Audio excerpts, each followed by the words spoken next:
مو بس هذه، يعني مو بس الأنبياء ظالمين، هو الله هم ظالم.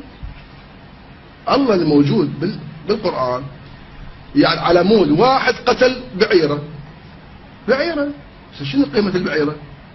واحد قتل، قوم كامل سحق ضربهم بالقنابل الكيميائية مثل حلب سواها.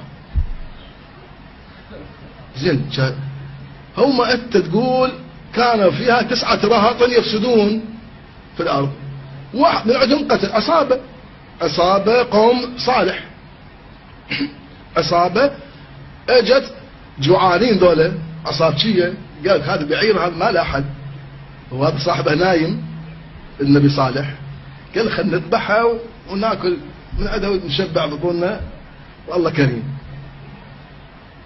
هم ذبحوها، زين الله هو ما يقدر يقتلهم نفسهم، دول مجرمين قتلهم. ليش لحق الاطفال والنساء، الاطفال نايمين والصبح واذا به شالها من جو القاع وقلبها على البطانه،